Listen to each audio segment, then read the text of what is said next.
Hello दोस्तों, welcome to my channel current today. हाजिर हूँ मैं आप सभी के बीच आज एक और आवश्यक जानकारी को लेकर के। आज दोस्तों हम जानेंगे ईवीएम से वोटिंग। चुनाव आयोग का एक फैसला आया है कि अब इस देश के अंदर ईवीएम से वोटिंग होगी। इसके बारे में हम पूरी जानकारी लेंगे कि ईवीएम के बाद ये ईवीएम क्या है। आइए शुरू करते हैं वीडियो को। वीडियो पसंद आए तो लाइक और सपोर्ट जरूर करिए, चैनल को सब्सक्राइब करिए। जैसा कि थंबनेल पर दिख रहा है ईवीएम से वोटिंग। दोस्तों अभी देश में ईवीएम का मॉडिफाइड वर्जन है। ईवीएम का मतलब इलेक्ट्रॉनिक वोटिंग मशीन, उसका मॉडिफाइड यानी और अच्छा वर्जन है ईवीएम का मतलब होता है रिमोट वोटिंग सिस्टम। ईवीएम के जरिए डोमेस्टिक माइग्रेट को वोट करने में आसानी होगी। अभी डोमेस्टिक माइग्रेट क्या होते हैं? देश के अंदर ही दूसरे जगहों पर जाकर के काम करने वाले होते हैं, उनको डोमेस्टिक माइग्रेट कहते हैं, जिनके पहचान पत्र में किसी और राज्य का नाम है लेकिन वे काम या अन्य कारणों की वजह से किसी दूसरे राज्य में जा सकते हैं। उनके लिए नई सुविधा इस बार निर्वाचन आयोग ने जारी किया है EVM, remote electronic voting machine. EVM क्या फुल फॉर्म होता है? क्या अब ऐसे डोमिनेंट माइग्रेट होते क्या हैं? आइए उनको देखते हैं।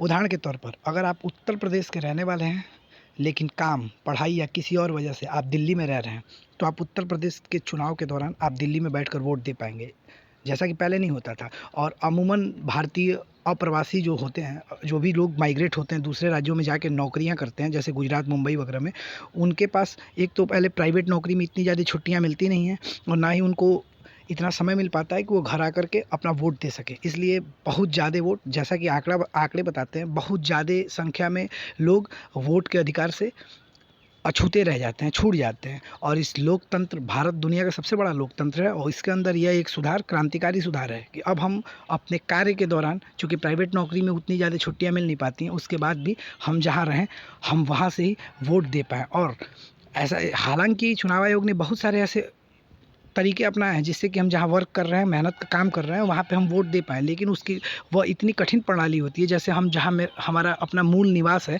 हमको वहाँ से अपना नाम कटवाना पड़ता है, फिर जहाँ रह रहे हैं वहाँ जुड़वाना पड़ता है। ये सब बहुत मुश्किल का काम होता है और कोई भी अपने मूल निवास से अपना नाम कटवाना नहीं चाहता है, इसलिए समस्या आती है। तो अब इसको दूर करने के लिए निर्वाचन आयोग ने एक क्रांतिकारी अच्छी पहल की है और इस बार के लोकसभा चुनाव में ये देखने को मिलेगा। ये होता है ईवीएम, इलेक्ट्रॉनिक वोटिंग मशीन, जो आप देख रहे हैं। इसके बारे में भी ज़रा जान लेते हैं और इसके साथ वीवीपैट को जानेंगे, जो उसके बगल में आपको दिख जाता है, जिसमें पर्ची आपको दिखती है। सारी चीज़ें हम आपको विस्तार से बताएंगे। आगे देखिए, ईवीएम का पहली बार इस्तेमाल 1982 में केरल के पेरूर विधानसभा निर्वाचन क्षेत्र में 50 मतदान केंद्रों पर हुआ था। सबसे पहले ईवीएम देश में, ईवीएम पे बहस हालांकि अब हो रही है, लेकिन सबसे पहले ईवीएम आज से 30-40 साल पहले ही हो गया। केरल में 1982 में 50 केंद्रों पर हुआ था। 1983 के बाद इन मशीनों का इस्तेमाल इसलिए नहीं किया गया कि चुनाव में वोटिंग मशीनों के इस्तेमाल को वैधानिक रूप दिए जाने के लिए सर्वोच्च न्यायालय का आदेश जारी हुआ था। वीवीपैट, इसके बारे में जान लेते हैं। आपने देखा होगा कि अक्सर एक नई मशीन जो ईवीएम से जुड़ी होती है, जिसमें पर्ची दिखती है कि आप किस पार्टी को वोट करें, जैसा कि ईवीएम के विवाद से बचने के लिए ऐसा हुआ है। वीवीपैट एक प्रकार की मशीन है जिसे ईवीएम के साथ जोड़ा जाता है। पर्ची एक बार दिखने के बाद ईवीएम से जुड़े सुरक्षित बॉक्स में चली जाती है और ईवीएम में लगी स्क्रीन पर यही पर्ची 7 सेकेंड तक दिखती है। वीवीपैट का सर्वप्रथम प्रयोग 2013 में नागालैंड के निर्वाचन में किया गया था। ये भी एक महत्वपूर्ण जानकारी है, नागालैंड के चुनाव में 2013 में किया गया था। ये है आपका निर्वाचन सदन, भारत निर्वाचन आयोग। भारत निर्वाचन आयोग के बारे में थोड़ी सी जानकारी ले लीजिए। इसका गठन कैसे हुआ था, इसमें कितने लोग होते हैं? तो इसे 25 जनवरी 1950 में स्थापित किया गया था। इसलिए कहा जा सकता है कि भारतीय निर्वाचन आयोग लोकतंत्र का निर्वहन और सफल संचालन सुनिश्चित करता है। ठीक 1 जनवरी 1990 तक ये एक सदनीय रहा था। इसके बाद इसे फिर से एक सदस्यीय आयोग बनाया गया, परंतु बाद में फिर 1 अक्टूबर 1993 को आयोग में 2 अतिरिक्त चुनाव आयुक्तों की नियुक्ति की गई और यह 3 सदस्यीय आयोग बन गया। इस समय भारतीय चुनाव आयुक्त में तीन सदस्यीय है। ठीक है दोस्तों, अगर जानकारी पसंद आती है तो चैनल को लाइक और सब्सक्राइब जरूर करें और सपोर्ट करें।